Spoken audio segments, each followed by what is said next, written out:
Good morning class. हमने आपको पढ़ाया था कि राम के वनगमन की तैयारियां हो गई हैं। राम बिल्कुल परेशान नहीं है। वो पिता से मिलने उनके भवन में गए। तो जब वो उनके भवन में गए तो उन्होंने देखा कि वहाँ पर सब लोग राजा दशरथ को और कैकेयी को समझा रहे थे कि वो अपने दोनों वरदान वापस ले लें, या एक वरदान जिसमें भरत को राज्य है उसको मांग लें राजा से और राम को वन न भेजें। लेकिन कैकेयी अड़ी रही। आगे है, राम ने कक्ष में प्रवेश किया तो दशरथ में जीवन का संचार हुआ। वे उठकर बैठ गए। उन्होंने कहा, पुत्र, मेरी मति मारी गई है। मैं वचनबद्ध हूँ, ऐसा निर्णय करने के लिए विवश हूँ, पर तुम्हारे ऊपर कोई बंधन नहीं है। मुझे बंदी बना लो आज और राज संभालो। यह राज सिंहासन तुम्हारा है, केवल तुम्हारा। तो राजा दशरथ बहुत परेशान थे बच्चों। वो चाहते नहीं थे कि राम बन जाएं। उन्होंने कहा कि तुम मुझे बंदी बना लो, कैद कर लो और राजा बन जाओ, क्योंकि राज्य पर तुम्हारा हक है, क्योंकि राजा का बड़ा पुत्र ही राज्य का अधिकारी होता है। पिता के वचनों ने राम को झकझोर दिया, मतलब परेशान कर दिया। वे दुखी हो गए, पर उन्होंने नीति का साथ नहीं छोड़ा, लेकिन उन्होंने नियम नहीं छोड़ा। उन्हें पता था कि उनके पिता वचनों में बद्ध हैं और वो कुछ नहीं कर पाएंगे।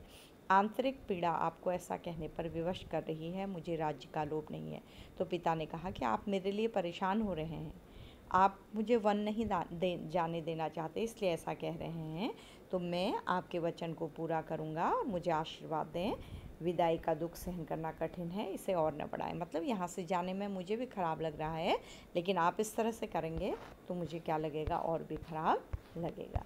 तो इस तरह से बच्चों राम बिल्कुल तैयार थे। इस बीच रानी कैकेयी ने राम, लक्ष्मण और सीता को वल्कल वस्त्र दिए। वल्कल वस्त्र होते हैं बच्चों जंगल में पहनने के वस्त्र, जो जंगल में पहने जाते हैं।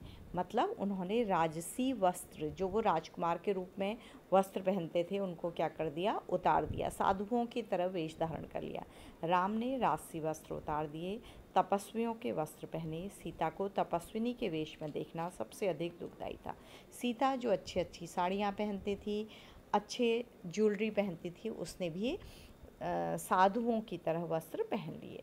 ठीक है, सीता को तपस्विनी के वेश में देखना सबसे अधिक दुखदायी था। तो सबसे अधिक खराब लग रहा था, क्योंकि वो एक राजकुमारी थी। महर्षि वशिष्ठ अब तक शांत थे।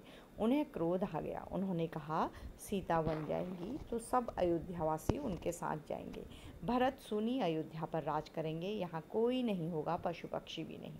तो अब वशिष्ठ को भी क्रोध आ गया। उन्हें पता था कि कैकेयी अच्छा नहीं कर रही हैं। तो उन्होंने कहा, अगर उन्हें अपने पुत्र के लिए राज्य चाहिए तो हम सब वन चले जाएंगे, और भरत केवल कोई नहीं रहेगा जिस राज्य पर, ऐसे राज्य के राजा बनेंगे। पशु पक्षी भी यहाँ नहीं रहेंगे, वो भी वन चले जाएंगे। एक बार फिर राम ने सबसे अनुमति मांगी। आगे आगे राम, उनके पीछे सीता, उनके पीछे लक्ष्मण। बच्चों, यहाँ से आपका एक प्रश्न आरंभ होता है कि राम के वन गमन का वर्णन करिए। ठीक है, वो यहाँ से आरंभ होता है। एक बार फिर राम ने सबसे अनुमति मांगी, मतलब आप लिखेंगे कि राम ने अपने सब बड़ों से वन जाने की आज्ञा मांगी। आप इस प्रश्न को, उत्तर को अपने शब्दों में चेंज करके भी लिख सकते हैं। ठीक है, ये उत्तर याद करना आपके लिए बिल्कुल कठिन नहीं है। मैं इस पाठ के साथ भी इन प्रश्नों के उत्तर भेज रही हूँ, और अन्य पाठों से जो प्रश्न आपको याद करने हैं उन्हें भी केवल प्रश्न भेज रही हूँ, क्योंकि वो पाठ आप पहले पढ़ चुके हैं। तो बच्चों, ये एक उत्तर आपका शुरू हो रहा है। ठीक है, एक बार फिर राम ने सबसे अनुमति मांगी, आज्ञा मांगी। आगे आगे राम, उनके पीछे सीता, उनके पीछे लक्ष्मण। महल के ठीक बाहर मंत्री सुमंत्र रथ लेकर खड़े थे। रथ पर चढ़कर राम ने कहा, महामंत्री, रथ तेज चलाएं। राम नहीं चाहते थे वो वहाँ रुकें, वो तेज अब वन की ओर जाना चाहते थे, क्योंकि उन्हें पता था वो जितनी देर रुकेंगे सब लोग क्या होंगे बच्चों, परेशान होंगे। ठीक है, नगरवासी रथ के पीछे दौड़े। राजा दशरथ और माता कौशल्या भी पीछे पीछे गए। सब रो रहे थे, सबकी आंखों में आंसू थे। पुरुष, महिलाएं, बूढ़े, जवान, बच्चे मीलों तक नंगे पांव दौड़ते रहे। राम यह दृश्य देखकर विचलित हो गए, भावुक भी। उनसे यह देखा नहीं जा रहा था। उन्होंने सुमंत्र से रथ को और गति से हाँकने को कहा, ताकि लोग हार जाएं और थक कर पीछे छूट जाएं। तो यहाँ तक आपका ये प्रश्न का उत्तर होगा। कहाँ से बच्चों, फिर से देख लीजिए एक बार, मैं भेजूंगी भी इसको, लेकिन आप भी देख लीजिए एक बार। फिर राम ने, इसको आप थोड़ा छोटा भी कर सकते हैं, ठीक है, वैसे मैं छोटा करके भेजूंगी, घर लौट जाएं यहाँ तक। राजा दशरथ लगातार रथ की दिशा में नजरें गड़ा रहे, खड़े रहे। राजा दशरथ बहुत परेशान थे बच्चों कि उनकी आज्ञा मानकर राम वन जा रहे हैं, तो वो खड़े रहे जब तक राम दिखाई दिए, जब तक रथ, आगे जा रहे हैं हम, आँखों से ओझल नहीं हो गया। आँखों से ओझल होना, जब तक वो दिखता रहा राजा दशरथ खड़े रहे, और जब आँखों से दिखना बंद हो गया तब लौटे। रथ दिखना बंद हुआ तो वे धरती पर गिर पड़े, और जैसे ही रथ उनकी नज़रों से ओझल हुआ वो धरती पर गिर गए। रथ दिन भर दौड़ता रहा, वन अभी दूर था। तमसा नदी के तट तक पहुँचते पहुँचते शाम हो गई। वनवासियों ने रात वहीं बिताई। अगली सुबह वे दक्षिण दिशा की ओर चले। हरे भरे खेतों के बीच से गोमती नदी पार कर राम, सीता और लक्ष्मण सई नदी के तट पहुँचे। महाराज दशरथ के राज्य की सीमा वहीं समाप्त होती थी। राम ने मुड़कर अपनी जन्मभूमि को देखा, उसे प्रणाम किया। हे जननी, किससे कहा? अपने देश, अपनी अयोध्या नगरी से। हे जननी, अब 14 वर्ष बाद ही तुम्हारे दर्शन कर सकूंगा। क्यों बच्चों? क्योंकि 14 वर्ष तक उन्हें कहाँ रहना था? वन में रहना था। शाम होते होते वे गंगा के किनारे पहुँच गए। श्रृंगवेरपुर गांव में निषाद राजगुह ने उनका स्वागत किया। राम ने रात वहीं विश्राम किया। गुहराज के अतिथि के रूप में वन क्षेत्र आ गया, नदी के उस पार। अगली सुबह राम ने महामंत्री को समझा बुझाकर वापस भेज दिया। दोनों राजकुमारों और सीता ने नाव से नदी पार की। सुमंत्र तट पर खड़े रहे, किनारे खड़े रहे, वनवासियों के उस पार उतरने तक। उसके बाद वे अयोध्या लौट आए। सुमंत्र नदी के इस पार रहे, वो भी राम लक्ष्मण सीता को देखते रहे, लेकिन जब वो नदी के पार चले गए तो सुमंत्र भी क्या हो गया? अयोध्या लौट गए। सुमंत्र कौन थे बच्चों? राजा दशरथ के मंत्री। सुमंत्र का खाली रथ अयोध्या पहुंचा तो लोगों ने उसे घेर लिया। वे राम के बारे में जानना चाहते थे। सुमंत्र बिना कुछ बोले सीधे राजभवन गए।